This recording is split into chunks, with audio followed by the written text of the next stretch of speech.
On today's episode of Bill and Devon Haney should just stay the hell up off the internet. Bill Haney thought it was a good idea to post up a list of fighters who actually took other fighters to court. That's right. You see, Bill Haney's feeling kind of embarrassed right now. Bill Haney feels guilty. The shame is starting to get to the man on the internet. Bill Haney posted up on Twitter, fighters who took it to the courtroom, boxing's legal battles. Boxing isn't just fought in the ring. Sometimes the real fight happens in a courtroom.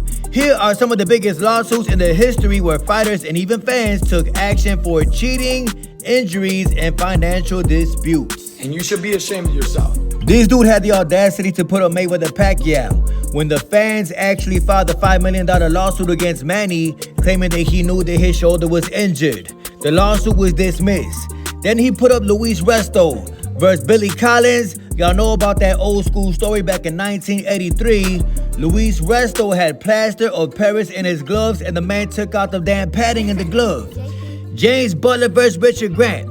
After losing, Butler sucker punched Richard Grant during the post-fight handshake, breaking the man's jaw. That was an illegal sucker punch. The man should have got locked up. Riddick Bowe Galata. After the fight, there was a lawsuit because of some low blows. Ray Mercer versus Tim Sylvia back in 2009. Mercer sued the promoter for not paying his fight purse. Are y'all following me? Tommy Morrison versus the Nevada State Athletic Commission. Banned from boxing for testing positive for HIV. Morrison sued the commission, arguing the test was inaccurate and that the ban had unfairly ended his career. Are y'all following me? Reporting.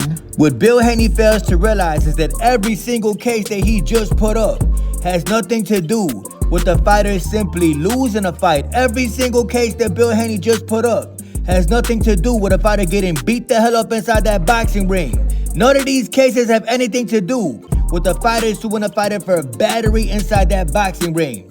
Bill Haney just embarrassed himself with this shameless list he just put up. All of these fighters went to court, but none of these fighters actually sued somebody for battery inside a boxing ring. Yo, son, soft as hell. I have no respect for this guy, bro. Speaking of Devon Haney, y'all seen Devon Haney working out on the internet earlier. Regis Prograis, one of Devon Haney's former opponents, tweeted out why he looked so skinny moving up to 147. When I fought the man, he looked like a bodybuilder on fight night. Devon Haney had the audacity to say, "Hey yo, champ, you didn't land one single punch. It wasn't because of size or weight." Devon Haney is the same individual that was telling Regis Prograis at the weigh-in, "You too small, you too small." Devon Haney is the same individual who actually rehydrated over the rehydration limit for the California State Athletic Commission. But I bet you Devon Haney don't want to talk about that. Speaking of Devon Haney's opponent, Jose Ramirez, is feeling confident. The man did an interview with Ellie Seckbeck. Ellie Seckbeck asked the man, "Is you looking to knock out Devon Haney?" Jose Ramirez said they are looking to knock Devon Haney clean out because they know Devon Haney got a glass jaw. Devon seen the interview. He said, "Let's go. Let's start the talking." Then there was Gabe Rosado and Abner Mares. First and foremost, Gabriel Rosado is your typical Philadelphia, Pennsylvania fighter. The man got about 19 losses. He got stopped several times. Dude can't fight. He is from Philly. Although I am not a fan of Philadelphia, Pennsylvania fighters, I am a fan of what Gabriel Rosado said. Check it out. You know, in boxing, it's a way and a way to come back. Yeah, of course. And I think Ramirez is the wrong guy to come back. Hopefully Mr. Gabriel Rosado is right. Hopefully Ramirez knocks Devon Haney clean out. But Devon Haney saw the interview, and Devon Haney said, "Hey yo, Gabe Rosado got 17 losses. Took beating after beating. Brain cells gone. I want him to fight one of my fighters if he's interested. Kevin Newman II. I went to go look up Mr. Kevin Newman II, and the man looks like a horrible fighter. The man looks like a journeyman. He looks just as bad as Gabriel Rosado. The man is never going to be successful if you ask me." But going back to what Devon Haney said, "Hey yo, Devon Haney, the audacity for you to say that Gabe Rosado took beating after beating and his brain cells is gone. Ryan Garcia landed left hook after left hook after left hook, and maybe, just maybe, your brain cells is gone. Did you ever consider that before tweeting out this tweet? No more narratives can be created. I ain't no sidekick, but I can pretty much tell y'all how Devon Haney versus Jose Ramirez is gonna go. Devon Haney is gonna jab, move around, jab, move around, jab move around, and hopefully get a boring decision victory. Devin ain't got no power. Devin ain't got no chin. He's gonna stay on his bike, working behind the jab just to get a victory. But I am hoping and praying that Jose Ramirez could close the distance, get some footwork up under him, and land the left hook on Devon Haney's chinny chin chin. Y'all seen Jose Ramirez training for Devon Haney.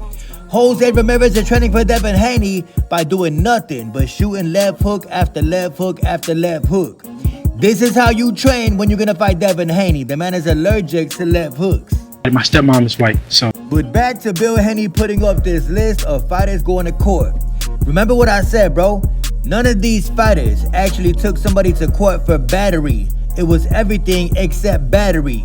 Your son, matter of fact, you, is the only individual to sue an opponent for assault and battery inside that ring. And by the way, do you remember December 16, 2023, you tell Leonard Ellaby and Gervonta Davis this is the Devon Haney era of boxing. If it's the Devon Haney era of boxing, why are you fighting on a Rolly Romero undercard?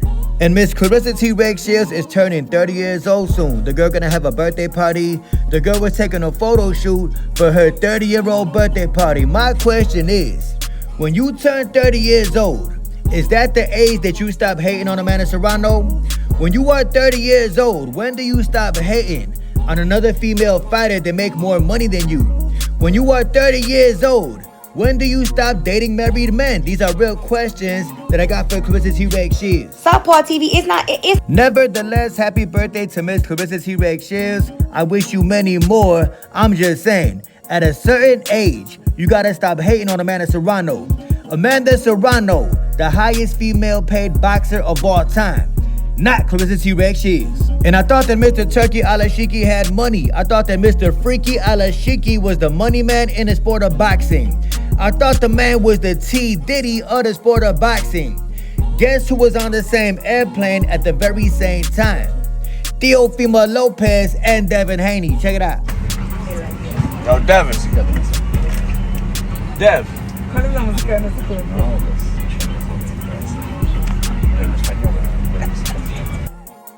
Today, I don't believe in coincidence. You could tell Devon Haney ain't want to be on camera. You could tell Devon Haney did not want to be distracted. Devon Haney was probably watching Southpaw TV. But as y'all can see, Devon Haney, embarrassed as hell, that him and Teofimo Lopez were flying Spirit. That's right. There's a rumor out there that Teofimo Lopez and Devon Haney were flying on Spirit Airlines. Oh my God! Gervonta Davis would never. Could you imagine Gervonta Tank Davis fighting for Turkey Alashiki, being on a commercial flight on Spirit Airlines? I highly doubt it. Y'all should be ashamed of yourselves, selling y'all soul to Turkey Alashiki when he got y'all flying on Spirit.